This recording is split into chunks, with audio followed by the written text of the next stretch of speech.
Bom, e hoje eu estou aqui com a doutora Márcia Guimarães, ela que é mãe de 4 filhos, né, professora, oftalmologista, e hoje ela veio aqui nos falar melhor sobre a neurovisão, que é uma síndrome comum, mas que muitas pessoas não sabem, não é isso, doutora Márcia? Muito obrigada pela sua participação aqui, de aceitar o nosso convite. É um prazer estar aqui, principalmente em se tratando de um programa voltado para mães e filhos, né?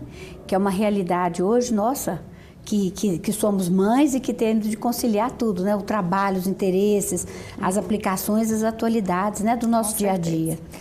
Doutora Márcia, para a gente começar, né, explicando melhor sobre o tema, o que é a neurovisão e por que você escolheu estudar sobre isso? Isso. O interessante da neurovisão é que ela estabelece uma ponte entre a visão, que é um sentido muito importante, né, no nosso dia a dia, na aprendizagem, na nossa segurança, na nossa qualidade de vida, com a parte do processamento, quer dizer, do modo como o cérebro trabalha as informações da visão. Então, neuro, porque nós precisamos fazer essa ponte entre o olho, que seria a minha especialidade, que é a oftalmologia, e a parte cerebral.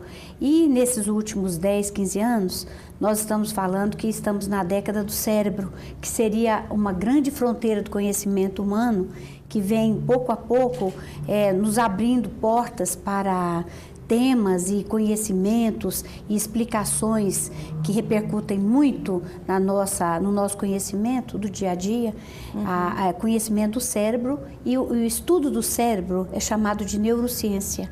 Então, neurovisão é um termo que conjuga o conhecimento da visão e a aplicação e a compreensão de como isso é tratado pelo nosso cérebro. É um tema, assim, um pouco complicado realmente, né? Difícil de estudar, de entender, mas completamente interessante.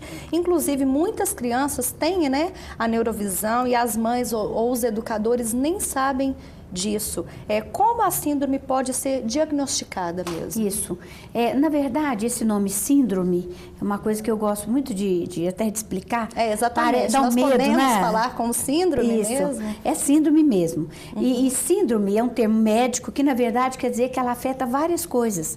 Então, ela afeta não só a visão, propriamente dita, mas ela também afeta a nossa percepção do mundo, da maneira como a gente se conduz. Então, uma pessoa que tenha um certo cansaço para a leitura, uma pessoa que tenha dificuldade, seja mais estabanada, tenha, às vezes, que caia mais, se sinta mais cansada ao fim do dia do trabalho, pode ter um problema neurovisual. Então, na verdade, apesar de parecer uma coisa nova, ela faz parte do nosso dia a dia. Só que a gente antes não tinha ferramentas para identificar.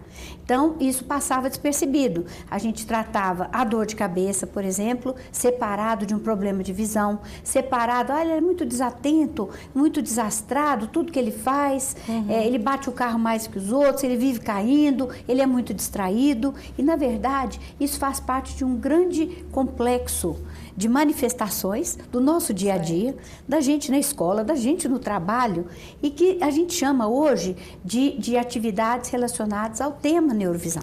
Certo, mas um exame pela oftalmologista, por exemplo, dá para diagnosticar? Ou não? Exatamente. Começa com a parte oftalmológica. Certo. E começa na parte oftalmológica na medida em que o olho tem que ser bem avaliado, para não interpretarmos como sendo um problema de grau, um problema de estrabismo, um problema de catarata, essa dificuldade visual que essas pessoas apresentam. Elas têm dificuldades, por exemplo, com leitura, de fazer um trabalho visual que exija muita atenção por um tempo maior. Elas começam a ficar cansadas, elas perdem a concentração, elas vão ficando com os olhos vermelhos, irritados, às vezes ela tem coceira nos olhos, elas vão se tornando inquietas, agitadas. E a pessoa pode nascer com essa síndrome? Pode. Na verdade, ela não nasce com a síndrome. Como parte da síndrome, nós temos uma dificuldade com a adaptação à luz. Porque, assim como o som é importante para a audição, a luz é a matéria-prima da visão.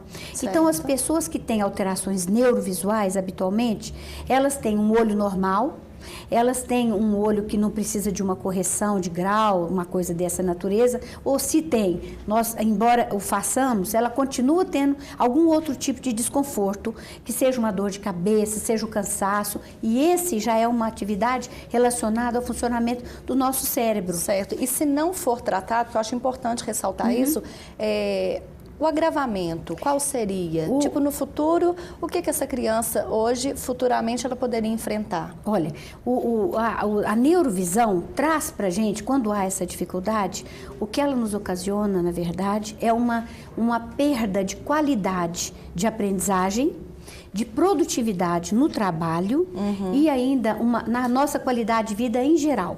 O que é exatamente? Nessa parte que nós estudamos aqui, existe um desequilíbrio na capacidade que a pessoa tem de se adaptar à luz. Porque nós trabalhamos com luz natural, luz fluorescente. Hoje, a luz fluorescente, por exemplo, é a luz predominante em praticamente todos os ambientes. Na escola, no escritório, aqui no estúdio, né, da Rede Brasil. Para todos os lados. Para todos os lados, nós estamos diante de luz fluorescente. E, por exemplo, a luz fluorescente é uma luz que tem uma vibração, ela vibra a 60 Hz, né? Então, para o olho humano, habitualmente, essa luz está estabilizada. Certo. Uma pessoa que é muito aguçada para a luminância, que teria um problema envolvendo, por exemplo, a parte neurovisual, ela percebe essa luz vibrando. E isso acontece não só num ambiente como esse nosso aqui, como quando ela está lendo. Já aconteceu comigo. Tá vendo? E as pessoas são muito aguçadas, elas não têm nada errado, elas são apenas mais aguçadas do que a média. Então elas percebem uma certa vibração por causa dessa luz, tipo de luz. E isso pode ser, inclusive, até no monitor do computador, por exemplo, sabe? Isso pode ser, você imagina... Mas o ideal, nesse caso, seria parar um pouquinho, descansar? Não, o ideal seria você tratar, porque o mundo hoje, cada dia mais, é todo inundado de luz fluorescente. Você vê que as luzes incandescentes, por exemplo, já estão sendo banidas comercialmente, né? Elas não estão sendo mais nem produzidas.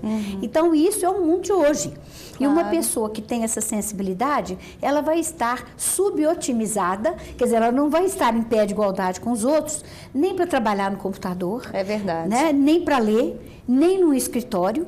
E muito menos num banco, num supermercado. Chega a ponto de uma dona de casa, por exemplo, se sentir desconfortável no supermercado pelo excesso de luz que tem ali. Então, ela vai ficando o quê? Cansada. Uma pessoa dessa, num ambiente de luz fluorescente, ela mata, digamos assim, um leão por dia. O tratamento é descobrir qual é a região que é mais desconfortável para ela. Assim como você pode fazer, por exemplo, descobrir que existem certos alimentos que não são necessariamente os melhores para você. Então, assim, é como se fosse uma alergia numa parte da alimentação que você tem disponível para você.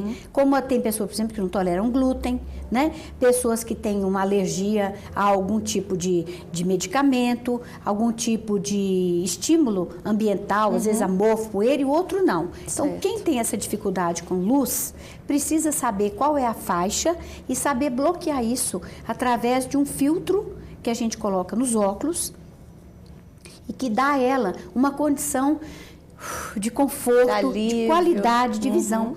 É importante dizer que essas alterações neurovisuais, muitas vezes, não tem nada a ver com a capacidade intelectual, não é uma questão de ser menos inteligente, mas certo. É como se você tivesse de trabalhar em condições que não seriam as ideais para você. E o importante é que existem os tratamentos, né? Isso. Doutora Márcia, agora eu gostaria que a senhora explicasse para nós sobre o projeto Bom Começo, que é acompanhado, né, pelo Hospital Olhos aqui de BH, um projeto onde a saúde visual dos estudantes da rede pública é acompanhado, não é isso mesmo? Exatamente. Olha, é muito interessante esse projeto, porque o grande objetivo dele é detectar da forma mais precoce possível, até de preferência logo na pré-escola, e hoje isso é fundamental, nós estamos aqui no programa de Mães e Filhos, porque eles estão querendo colocar as crianças na escola com 4 a 5, 6 anos, toda criança já estará em ambiente escolar.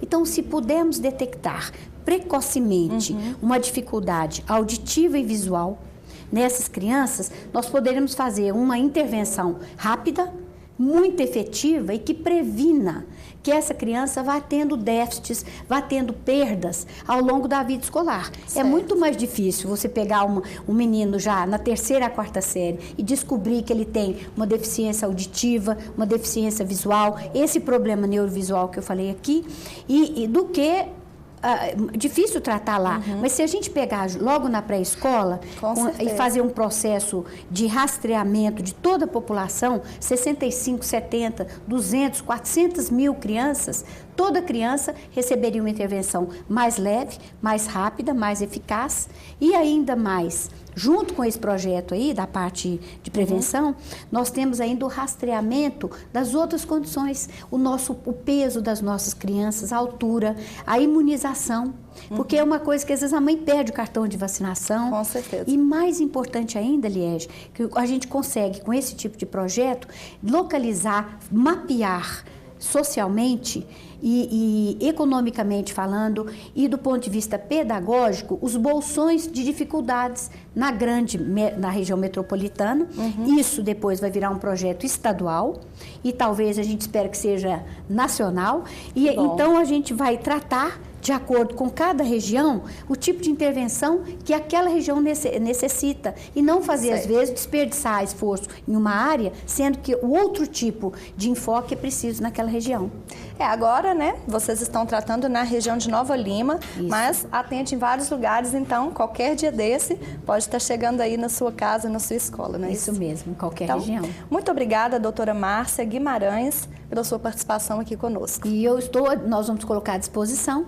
Sabe? Com certeza. Se quiserem maiores informações, é só acessar o Hospital de Olhos, a Fundação Hospital de Olhos, que a gente tem toda a condição e tem todo o interesse em divulgar e fazer parcerias com as escolas, principalmente as escolas públicas, né?